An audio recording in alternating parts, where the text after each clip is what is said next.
Tai sveiki visi, su jumis Eugenija Vydė, laida Kas aš esu. Kalbinu labai smagius, unikalius, tikrus žmogučius, kurie savo gyvenime eina savityros keliu. Ieško save, atranda, vėl per naują ieško, vėl atranda. Ir svarbiausia, neša labai gražią žinutę į pasaulį. Pasaulį būti tikru, pasaulį būti savimi, pasaulyje būti tyrinėtoju. Ir šiandien pas mane svečiuose Gintarė. Gintarė yra jogos mokytoja, meditacijų mokytoja, masažuotoja, savityros kelyje jau ne pirmus metus, įkūrusi neseniai studiją jogos ir masažo Trakuose, kas man buvo labai įdomu sužinoti visas subtilybes, kaip kas vyksta kuriant jogos namus.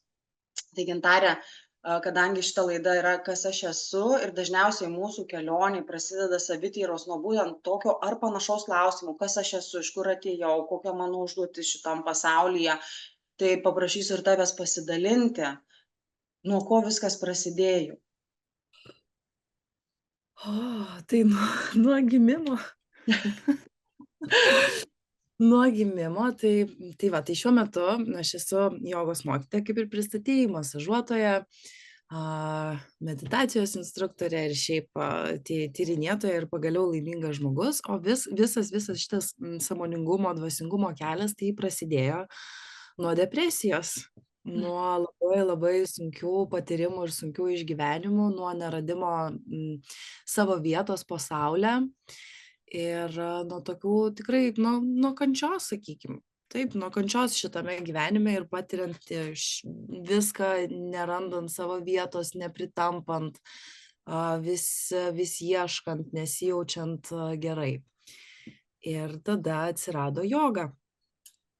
Ir kai tik tais atsirado joga, tai iš karto jogos buvo labai daug. Mes eidavom 3-4 kartus per savaitę į jogą ir ten jau atiduodavom visą save ir tada tiesiog viskas taip pradėjo savaime vykti ir taip rutuliotis, kad dabar jau šiandien tai atrodo, kad tai buvo visą laiką ir tai buvo toks natūralus kelias ir toks natūralus gyvenimo posūkis, kad tai būtent tai, ko aš ieškojau ir tai, kas aš esu, kas verčia mano sielą dainuoti ir šypsotis. Dar labai labai ilgą gyvenimo tarpą mano svajonė, kai žmonės svajoja, ten nori turėti tą, nori turėti aną, ten pasiekti, tai mano didžiausia svajonė buvo būti laiminga. Nors aš nei žinojau, nei ten turėjau kažkokių tais apibūdinimų, tai kas ta laimė man yra. Ne, tiesiog mano tikslas būti laiminga. Tai va. Tai šiandien jau galiu pasakyti, kad žinau, kaip būti laimingai. Tai pasidalink tą paslaptį būtinai su mumis, nes žmonės ieško tos laimės paslapčių, kažkur išorėje, daiktuose, kažkas santykiuose, kažkas piniguose ir taip toliau. Ta laimė, už kurio kampo jinai slepiasi? Jeigu taip racionaliai pasakyti, tai greičiausiai už meditacijos ir už gyvenimo rutinos. Kad tu turi turėti savo kažkokią discipliną ir savo rutiną. Tada susipažįsti su savimi ir darai tai, kas tau patinka.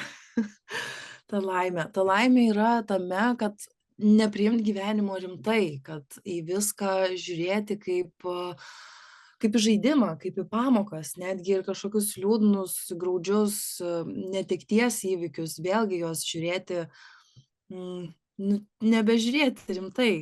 Jeigu patiriu liūdesį arba pyktį arba kažkokią kitą negatyvią emociją, tai žiūrėti kaip į dovaną, kad wow, aš patiriu emociją, tiesiog patiriu emociją.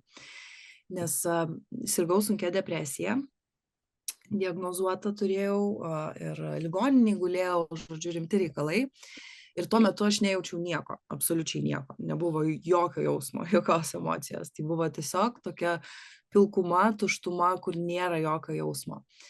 Ir ilgainiui jau į tam gydymo procese suvokiau, supratau, kad blemba, apskritai jausti emociją, taigi čia tokia dovana, čia toks dalykas ir nebūtinai ten tą laimę, o įsigilinti, pavyzdžiui, į tą liūdesį ir aš jaučiu visu savo kūnu liūdesį. Aš turiu šitą kūną ir galiu jį jausti.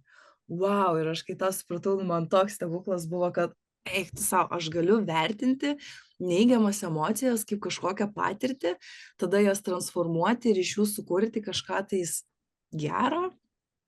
Tai lygiai taip pat ir su džiaugsmu, ir su meile, ir su visu, kada tu įeini į savo kūną ir pastebi, kas gi ten jaučiasi, kas ten gyvena ir vau, kiekviena ląstele galiu būt laiminga ir, nu, čia toks yra stebuklas, kiekvieną dieną tą patirti ir tą jausti. Tai vat, tai toks turbūt tas mano laimės receptas. Tai už to stovi, nu, iš tikro savęs atsidėjimas tyrinėjimui per meditaciją, tyrinėjimui savo vidaus, tas inner work, ar ne, tas vidinis visas darbas, jis ir atveda iš tikrųjų tas mūsų subtiles patirtis, kur už viso gyvenimiško kančios žaidimų, lygiai taip pat tai yra žaidimas, įsivaizduoju, kančia slypi tie gražūs dalykai. Ir man tai taip, žinai, būna dažnai, kai atrodo, kad gyvenime kažkas vyksta, situacija, reakcingumas suaktyvėja į kažkokią situaciją, emocijos sukyla, bet kai aš einu viduj ir taip, kada suvokiu, kad tai tik tai dar vienas etapas ir einu viduj ir ten viduj randu va tą laimę, tą grožį, tą ramybę, bet lygiai taip pat kaip tu, mano irgi patirtis buvo tai, kad aš praėjau depresiją, prasirgau depresiją, dar ir valgymo sutrikimus rimtus turėjau. Ir ir kai pradėjau save tyrinėti ir pamačiau, kad ten už viso tos netikros, tos istorijos sukurtos yra tiek gražių dalykų ir dabar, kai tai ištinka, ir galvoju, net neina žmogui apibūdinti, kad nuvyksta kažkas, nu, negero, nu, pavyzdžiui, pyktį jaučiu, ne kažkas mokykloje, vaikai ten situacija, kažkokia pasipiktinimas didžiulis, žinai, sukilo, bet kai einu į vidų, tai ten už viso to yra gili ramybė, gilus atsipalaidavimas ir priėmimas pasaulio toks, koks yra. Bet tai ateina, kaip tu ir daliniesi, per kasdienybę, per meditaciją, per atsidėjimą savęs, per tą discipliną. Nors aš žinau, šitam dvasingam pasauliui dažnai žmonės net vengia to žodžio disciplina.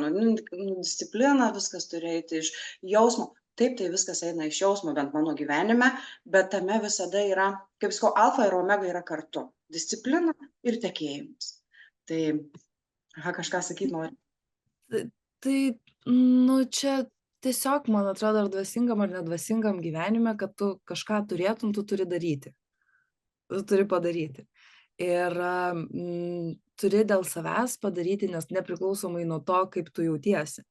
Turi vis tiek sėstis į meditaciją arba kažkokią savo praktiką daryti, savo rutiną, ten galbūt kažkam tais bus pati dvasingiausia praktika atsikėlus ryte, susikaupus išgerti kavą tik tai su savim, nepaėmus telefono ar panašiai. Bet tu tą turi daryti kiekvieną rytą. Tai, nu, čia yra tiesiog toks pasirinkimas, ten flow, ne flow, kas yra flow, tai čia yra užeina nuotaika, tai darau, neateina ta nuotaika, tai nedarau. Nu, man atrodo, kad su tokiu požiūriu tų tokių tikrų rezultatų sulaukti, nu, vargu. Gal ir yra vienetai žmonių, kuriems pavyksta, bet jau patys iš savęs ten yra tokie žmonės, kurie gali būti laimingi, gali generuoti laimę ir jie neturi ten kažkokių tais tokių ribinių sutrikimų arba ribinių būsenų. Bet jeigu turi žmogus tas ribinės būsenas, tą liūdesį, tai tas liūdesys ateina kiekvieną dieną, tai tada ir aš turiu ateiti kiekvieną dieną ir pertransformuoti tą liūdesį. Tai man atrodo, nebus kitaip. Man taip Jo, aš tau atrodo. pritariu ir čia high five visiškai, nes, nu, tai yra, aš irgi apie tai labai daug dalinuosi ir su žmonėm, kad jeigu jūs norit pokyčio, jūs turite save atidėti tam kitam dalykui, negu jūs buvote įpratę daryti, ne, negu jūs buvote įpratę mąstyti, jūs turite save šiek tiek atidėti. Tai neturi būti sunkus darbas, arintis darbas. Turi ateiti iš malonumo, tai tas rezultatas tada natūraliai greičiau ateina. Tai aš taip lygiai įsivaizduoju ir su studija, su jogos studija, man įsivaizduoju, kad aš taip visada pasvajoju, bet visada atidedu, nes yra šeima, vaikai, dar čia reikalų, dar galvoju studiją ant galvos susikrausiu, tai čia išvis, žinai, sąlygos sukurtos iš tikro palankios, dirbu ten vienur ir kitur nuomojuosi, bet visada pasvajoju, vat atidaryti studiją. Nu, vat atidaryti Gintarę studiją. Kaip visa tai prasidėjo, aišku, aš įsivaizduoju, kad tai prasidėjo galvoj, bet tu man papasakok, nes labai įdomu, kaip čia Lietuvoje kūrėsi jogos studijos. Kad labai, nu, labai viskas paprasta. Gyvenau prieš tai Kaune, turėjau nuostabų darbą su pačiom geriausiom kolegėm, pačiom geriausiom sąlygom. Nu, tiesiog viskas buvo žydi sodai. Ir vis nelaiminga. Ir vis kažkas tais negerai. ir vis kažko tais nepatenkinta, nors ir darau, ir medituoju, ir ten savęs klausausi, bet kažkas tais tokio kirba. Ir aš jau kelis metus norėjau grįžti gyventi į Trakus, šiaip pati esu kilusi iš Trakų, čia užaugau, nors paauglystėj nebuvo man čia pati fainiausia vieta tikrai, bet kažkaip tais labai norėjau grįžti į Trakus ir vis savęs klausdavau, nu gerai, o ką aš ten veiksiu? Gyvent galiu tik pas mamą. Darbų vis tiek visi čia dirba daugiausiai Vilniuje ar kažkur tais. Nu, man kažkaip nelabai, nu, toks, kur ir vis savęs klausdavau, tai kągi aš čia veiksiu. Ir kažkaip karts nuo karto vis pasižiūrėdavau, patalpas nuomai. Vis pramesdavau, ar ten kažkokio buto ieškodavau, ar ten, nu, toksai vis kažkaip tais. Ir tada tiesiog vieną dieną pamačiau tas patalpas skelbimuose, tiesiog pasižiūrėjau, tada praėjo savaitė, manęs, nu, kažkaip nepaleido ir tada darbe buvo, nu, tokia prasta diena, nu, toks tiesiog, kur atrodo, rašau pareiškimą ir išeinu, nors darbas labai mielas širdžiai. Atsidarau tą skelbimą ir išsiunčiu artimiausiam žmonėm, žinai, ką jūs manote apie tai. Ir visi man iki vieno ten per porą, jo, imam darom. Nu gerai, ir tada draugas paskambino tam brokeriui ir tada mes po poros dienų važiuojam jau pasižiūrėti tų patalpų. Tie savininkai, žodžiu, tų patalpų labai irgi nuostabūs žmonės, ten sveikuoliai maudosi ežere, ten, nu, tokie, kur labai patiko jiems ta idėja ir tiesiog, va tai va viskas prasidėjo, dar aš turėjau pabaigti darbus Kaune, tai dar dirbu Kaune, dar čia visos kalėdos ir čia pradedam tas patalpas tvarkyti, tai mes su draugu jas dviese visą remontą padarėm, viską nuo iki, tai dviese tvarkėm, susitvarkėm ir šiaip tai visą laiką buvo toks jausmas, ką aš čia darau, tai kaip čia bus, o tai paeis, nepaeis, o tai ateis, neateis, o tai kaip čia kas toliau vyks. Nu ir per tą tiesiog darymą, šiaip sunkus buvo laikotarpis, nes reikėjo paleisti viską, kas buvo sukurta kitam mieste, visą socialinį gyvenimą, visus draugus, visas garantijas, visą užtikrintumą. Kraustytis, iš pradžių krausčiausi pas tėtį, kitam miestelį čia šalia. Ten pas tėtį tas namas senukas, ten kartais šalta, kartais šilta, žiema šalta, ten važiuoji į tas statybas visą laiką tokiam, kaip sakau, bomž vibe, kur ten visą laiką purvina kažkokios rankos ten iki dažų ir ten viską. Ten ištaikai tą momentą kažkokį pamedituot, padaryti praktiką ar ten kažką, tai ta praktika irgi tokia pusė atrodo, pusė kojos jau viskas nuplaukia ir visos abejonės ir gal kokia aš čia jogos mokytoja, ką aš čia pasakysiu, ką aš čia iš viso gyvenime pasiekus. Bet išsivyščiau tokį labai gerą savybę, kur bijau, bet darau. Nu ir kas? Nu vis tiek dabar jau turiu daryti. Ir tada ten ūžia galvoj visos abejonės, visi tie reikalai, kažkokie tais dalykai. Ir aš tiesiog dabar savo sakau, nu ir kas? Nu pašnekės ten galvoj, bet aš vis tiek, nu turiu daryti, nes man faina. Tai va su tuo tokiu nusiteikimu ir dabar keliauju po tą jogos studiją. Tai buvo ten visokių kuriozų, ten ir užsakinėjau kilimą iš Lenkijos, ten atsiuntė skirtingų spalvų, ten tada bandžiau susišnekėti, kad man tos pačios spalvos reikia, ten jogos kilimėlių irgi nebuvo ten tokių, kokių man reikia, nu žodžiu, ten tokių, tai išmokau labai daug statybinių dalykų, išmokau špakliuoti, tinkuoti, dar ten kažkokius dalykus, kur nežinau, kaip jie vadinasi. Tai dar tokį juokavau, sakiau, kad nu jeigu nepaeis, tai važiuosiu Norvegiją į statybas dirbti. Tai va, ir atsidariau aš tą jogos studiją ir viskas veikia, viskas važiuoja. Ir labai dar buvo gyvas toks imposter sindromas, nes vis tiek grįžti į gimtąjį miestelį, kur tai yra mažas miestelis. Žmonės kažką apie tave žino, žmonės kažką yra girdėję, žmonės galbūt atsimena iš mokyklos, o mokykloje aš buvau gotė, aš buvau visiškai gotė, aš buvau juoda ten. Toks absoliučiai visiškai kitas žmogus, tas pats, bet kitas žmogus. Tai su tuo, tai jau kaip čia šnekės, o tai čia bus labai labai daug tokio diskomforto, nesmagumo ir visko, neturi kur gyventi, neturi savo kampo. Vis tiek kažkaip tais pas tėvus, nu, fainėje yra, mes šiaip labai gerai sutarėm, susitvarkius santykius, aš tos visus jau ten tiesiog, bet, nu, vis tiek, kai po mokyklos iš karto išvažiavau gyventi savarankiškai, tai grįžti buvo iššūkis. Tai va taip ta jogos studija ir vyksta. Per Wow. atidarymą. Atidarymas buvo toks, kad aš tiesą sakant, jo net nelabai atsimenu. Aš taip jaudinausi ir man taip visko buvo, nu jau tiesiog visko buvo, nes mes planavom ten per vieną laikotarpį atsidaryti, bet ten tada užsitęsė darbai, užsitęsė dalykai, užsitęsė, žodžiu, visi ir mes ten vėlavom į tos terminus ir jau reikia nuomą mokėti, žodžiu, viską mokėti ir kaip čia dabar bus. Ir dar tam šventume išlikti, nes taigi jogos mokytoja. Tai va, tai tas atidarymas buvo toks, kad norėčiau pakartot. Jo, čia tau geras labai, žinai, išbandymas pasitikrinti, kiek tu pilnai ir tikrai esi jogos kelyje. Šitie visi tokie, nu, ar santykyje, pavyzdžiui, aš su vaikais visada pasitikrinu, jau kiek aš čia esu jogos mokytoja, ta mano asmenybė, persona, tai visada vaikai labai greitai patikrina ar pagrąžina, kur dar viduje reikėtų darbo šiek tiek įdėti. Ir tam visam, kai tu dalinaisi, kai buvo sunku, kas tave va taip iš vidaus ir iš išorės palaikė, ir nežinau, nuo ko nori pasidalinti, nuo to pradėk, ar tai iš vidaus ir iš išorės, nes vis tiek kas labiausiai palaikė. Iš vidaus tai labiausiai palaikė turbūt visas tas įdirbis tų praktikų ir meditacijų, kurias aš buvau padarius jau prieš tai.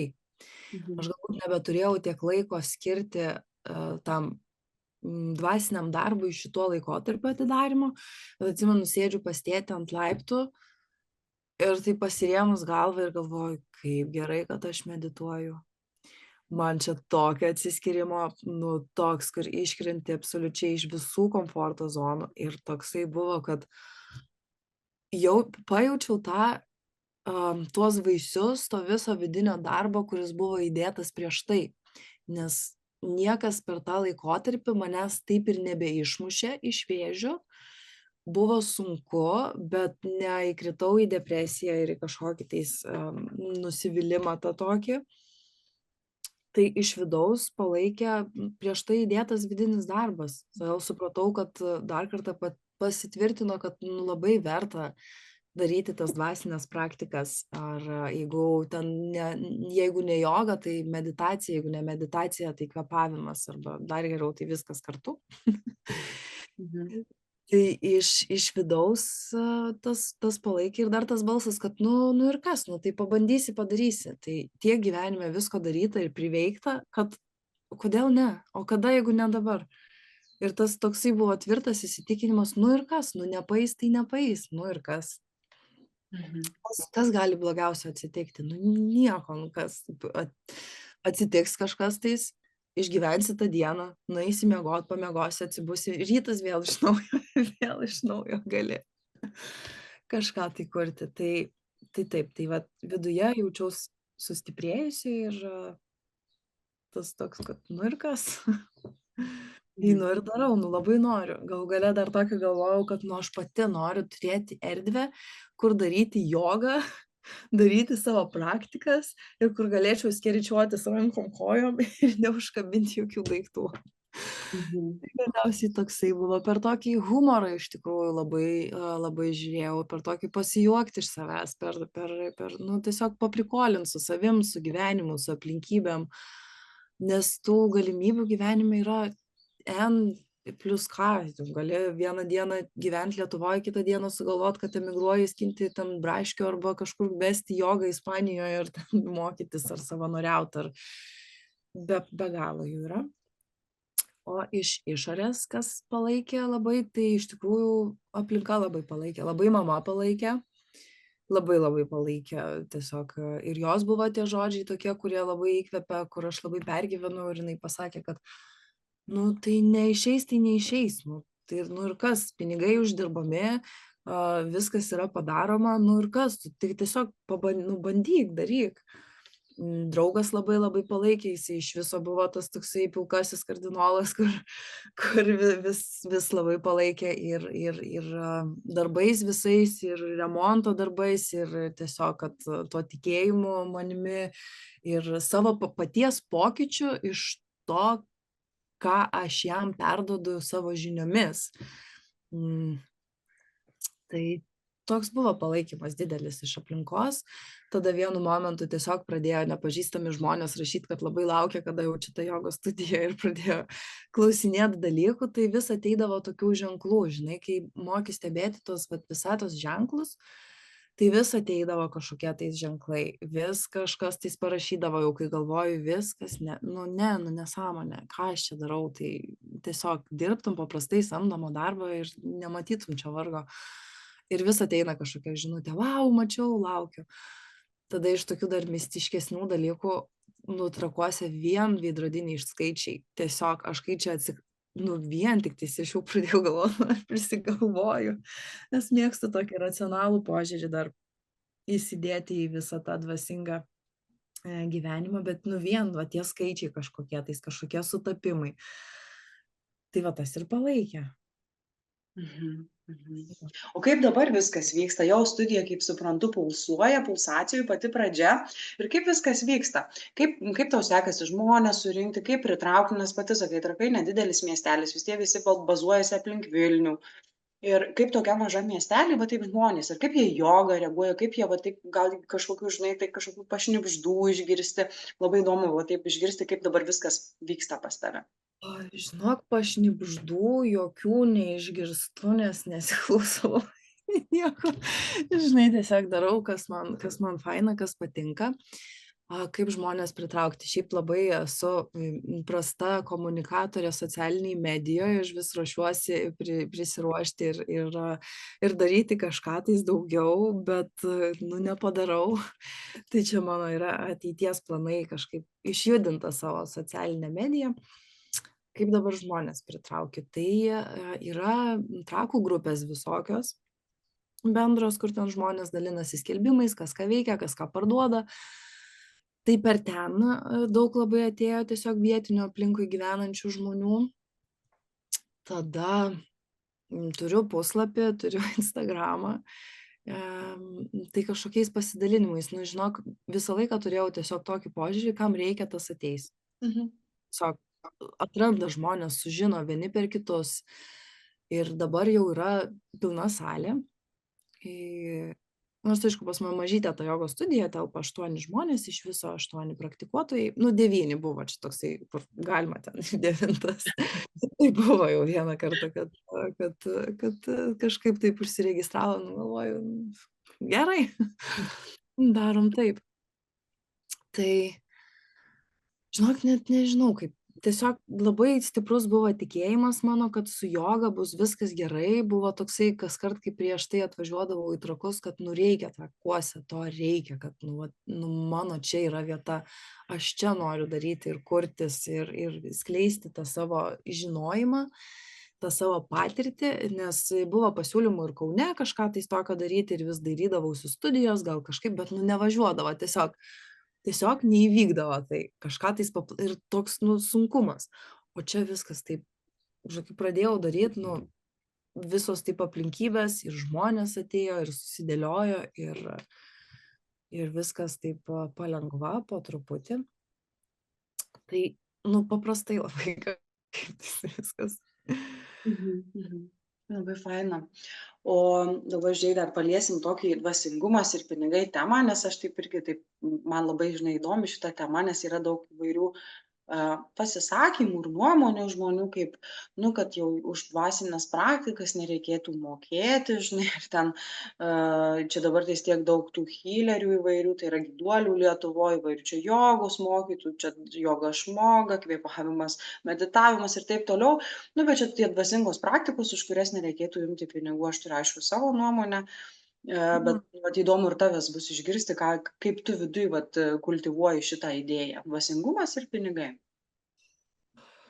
Tai, man atrodo, pinigai yra mūsų pasaulio dalis. Ir tam, kad aš galėčiau perduoti tas savo žinias, perduoti tą visą žinojimą žmonėms, tai aš turiu iš to uždirbti, nes kaip tu kitaip gyvensi. Labai būtų idealiam pasauly nuostabu, kad galėčiau ten turėti tą mokyklą ir jinai kažkaip tai stebuklingai gyvuotų ir galėtų ateiti žmonės, kuriems nemokamai ar ten už kažkokią tai auką perduoti tas žinias, nu būtų tobulas pasaulis, tai būtų nu labai labai fainai, labai labai gerai. Bet dabar mes gyvenam tokiam pasauly, kaip gyvenam ir visuomet turi vykti mainai.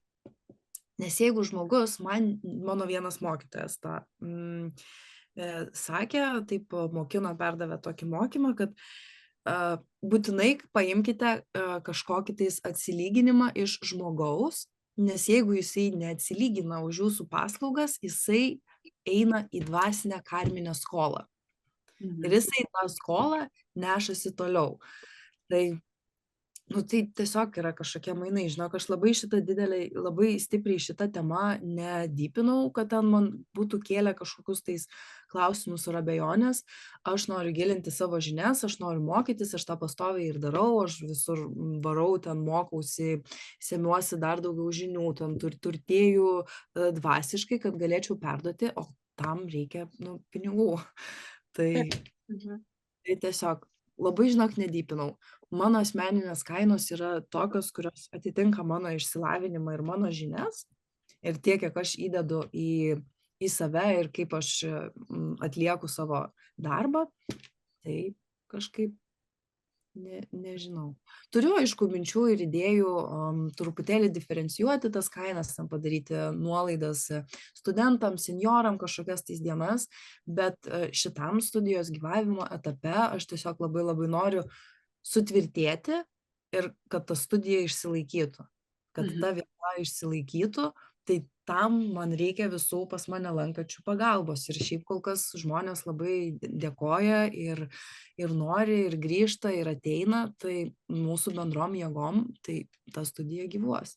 Ir jinai nebėra, žinai, tik tais mano vieta, tik tais mano erdvė, tik tais kur, tai čia mes visi kartu ją kūriam, kurie ateina. Tai va toks tas požiūris mano yra į pinigus, o kai dirbi tą darbą iš širdies, tai jie tiesiog ateina.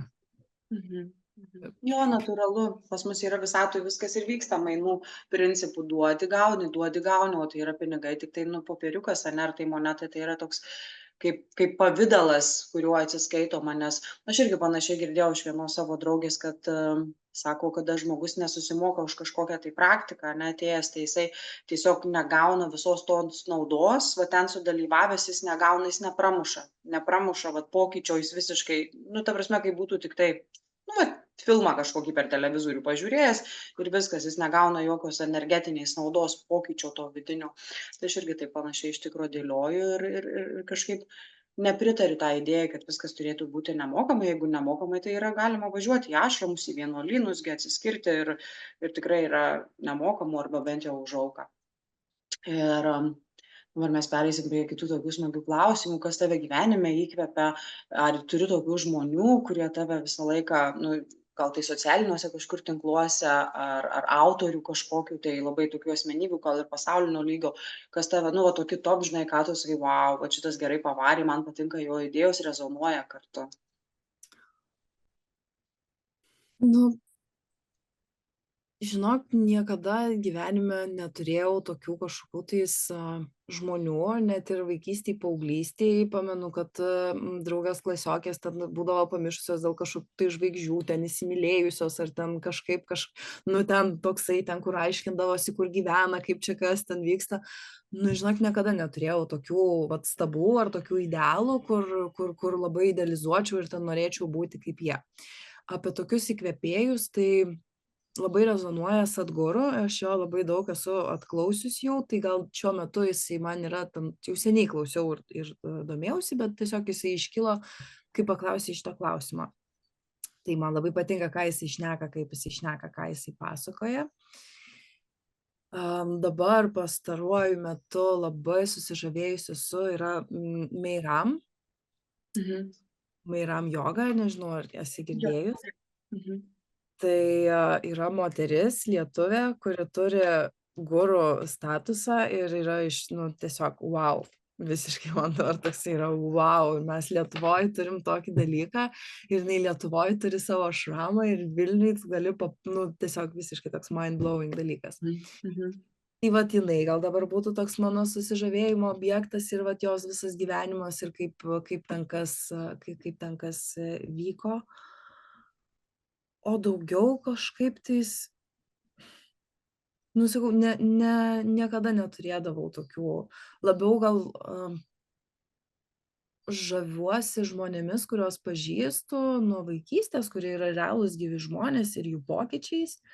Labai žaviuosi savo mama ir jos pokyčių, ir jos požiūrį į gyvenimą, kur jinai su dvasingumu tai neturi ten labai daug bendro, iš viso gal net galima sakyti nieko, bet tai yra toks atsipalaidavęs žmogus ir taip chill jai viskas ir nu jos, kur sakau, kur nu nieks nu atrodo nieks neišmuštų iš vėžių, labai žino, kas jinai yra, kas jai patinka, ko jinai nori ir jeigu nusprendžia ir sugalvoja kažką, tai tiesiog sau ramiai tą ir daro. Tai va, jos pokytis labai labai žavi. O daugiau šiaip labai džiaugiuosi dėl pažįstamų ir artimųjų pasiekimų ir pasižiūrėti, tai kaip čia padarė, tai kažkokį tais, kas kokią įtaką padarė, žinai, labai kaip tas va gyvenimas žmonių keičiasi, kurie yra arti ir kur tu gali paklausti tą jų tikrą istoriją, o kas atsitiko. Nes tie žmonės, kurie socialiniai medijoje, jie yra toli, jie yra kažkur ir man toks visą laiką kvepia, kad bet ar mes iš tikrųjų galim žinoti, kaip iš tikrųjų tam žmogui yra, kas iš tikrųjų jam, žinai, atsitiko, nes tai yra, nu, toks fasadas kažkoks tais Mhm. sukurtas, kad Mhm. nevarnau, kaip ten, kas tas žmogus iš tikrųjų, nes tu matai tai, ką tas žmogus nori, kad tu matytum.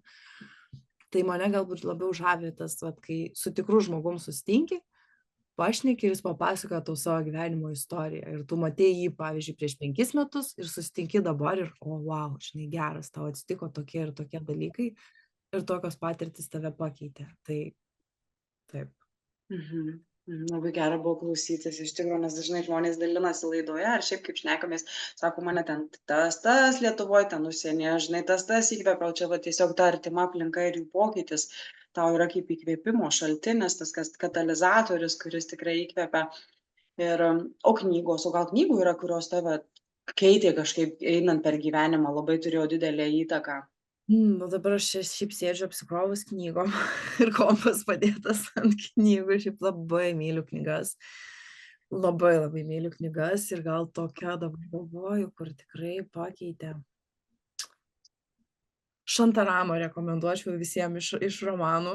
Tai yra romanas apie Indiją, 80-ųjų Indiją. Ir nu reik perskaityti tiesiog tą knygą.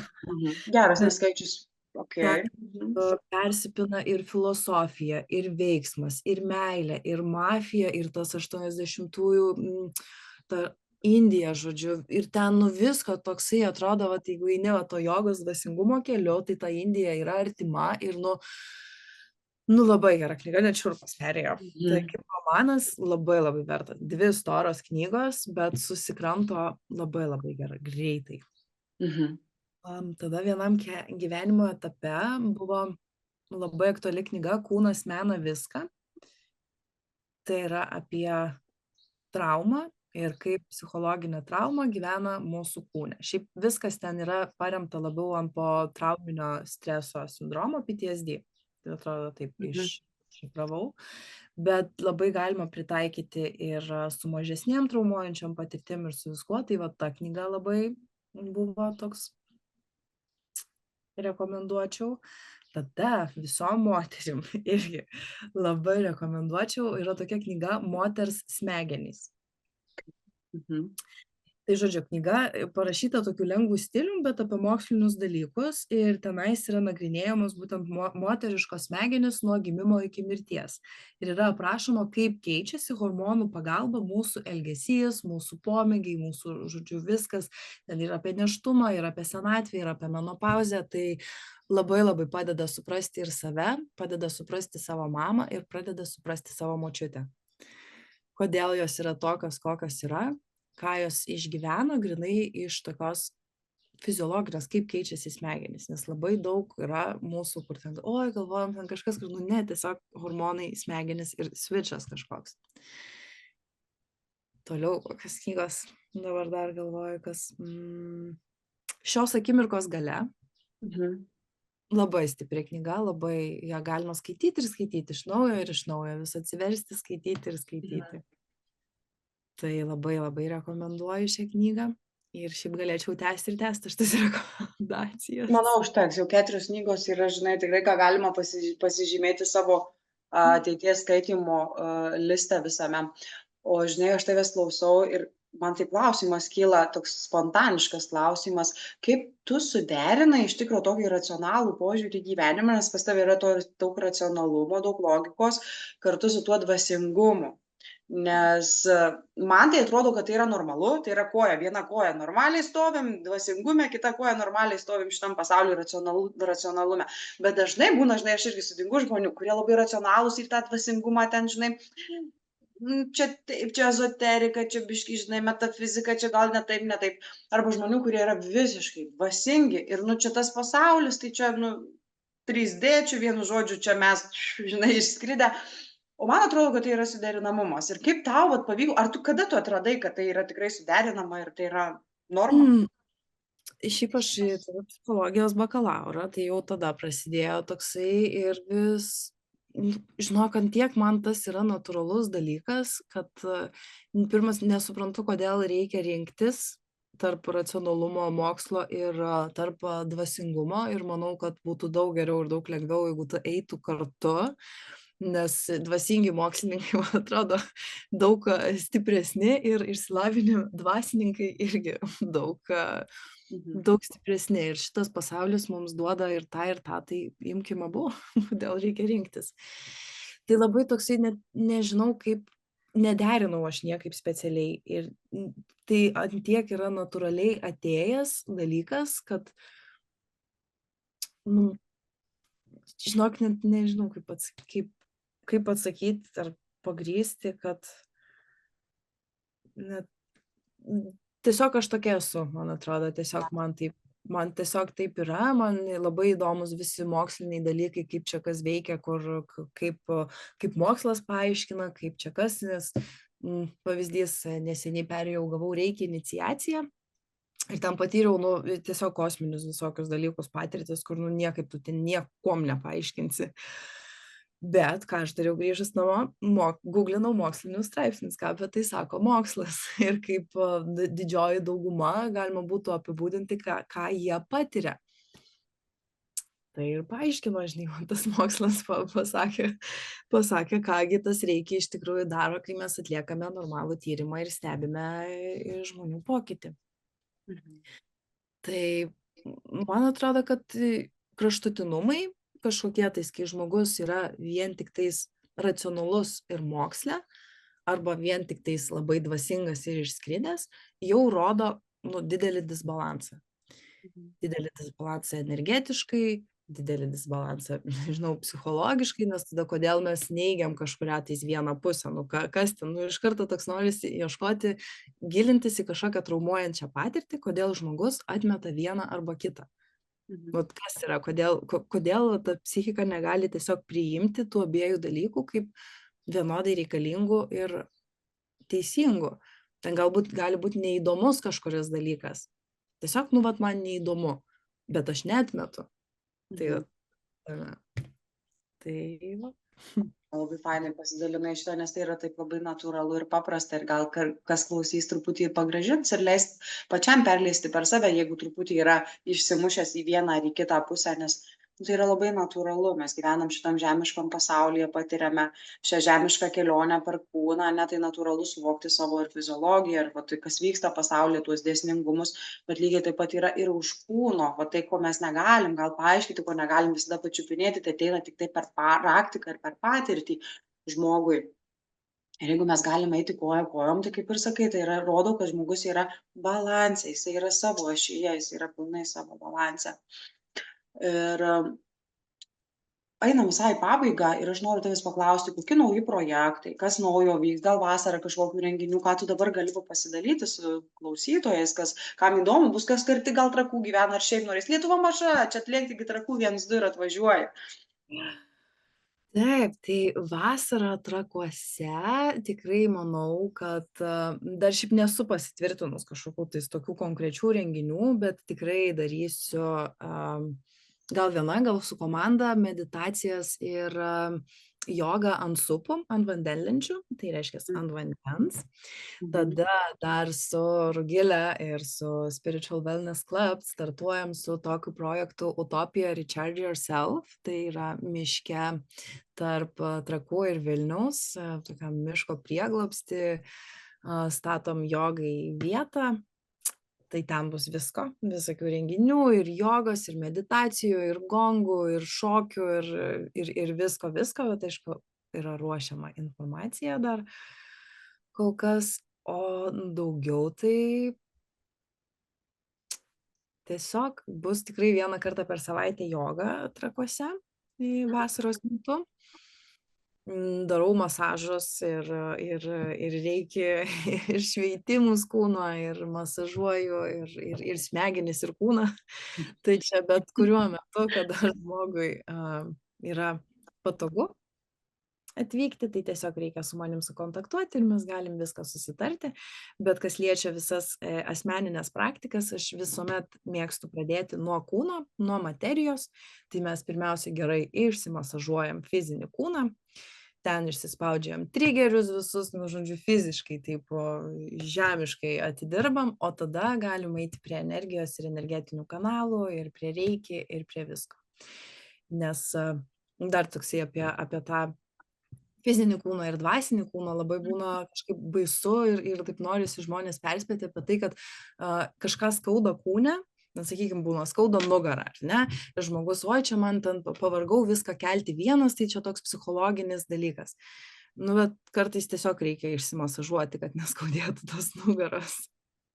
Tai pirmiausia, linkiu labai pradėti nuo fizinio kūno sveikatos, nuo masažo, nuo elementariausių dalykų, o tada jau eiti į energetinius dalykus, prajudinti energiją, prajudinti meridianus, kanalus ir visą kitą. Tai va. Nu, super, labai ačiū. Aš turiu tokį, žinai, klausimą visada perliuką vieną. Ir jisai skamba taip, jeigu tu turėtum dabar ties 30 sekundžių viso pasaulio eterio, kokią žinutę paliktum pasauliui? Meditacija yra raktas į taiką. Vau. O, kaip širdį, žinau, kaip čia viskas dabar taip suvibravo ir taip iki vienu žodžiu taip gera.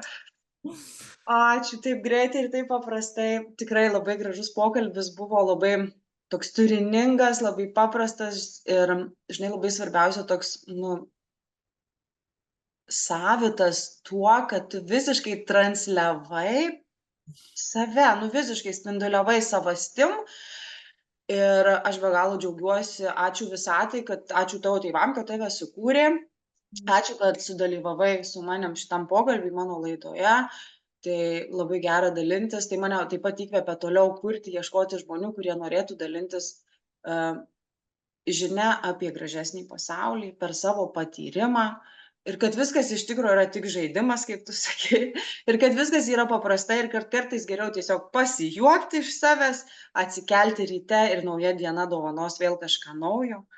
Tai ačiū už tą žinutę, kad iš tikrųjų tave įkvepia ir man davė tą impulsą labiau apsidairyti tarp savų žmonių ir paieškoti va to jų pokyčio, kuris mane taip pat įkvėptų, mane taip įkvepia visada žmonių pokyčiai, įkvepia jų ta žinutė pasauliui, bet kažkaip, kad artimoje aplinkoje pasidžiaugčiau, tai ne, nu čia matyt kažkoks egoizmas, neleido, tai irgi savo, va dabar tiesimsiu ir džiaugsiuosi. Tai buvo smagu, buvo tikrai smagu su tavim, tai ačiū tau. Ačiū, Gintarė. Ačiū tau, kad pakvietei, kad kuri, kad darai. Ir manau, iki susitikimų. Manau, kad iki susitikimų tikrai. Tai visiems klausytojams, visi, kas žiūrėjo, kas klausė, tai linkiu tikrai nuostabios dienos, linkiu įsikvėpti iš šalia esančių, linkiu įsikvėpti iš kitų žmonių socialinėse medijose, tikrai yra nuostabaus turinio ir svarbiausia, žaiskite, juokitės ir patirkite gyvenimą per save. Tai iki kitų kartų, su jumis laida Kas aš esu. Ate. Ate.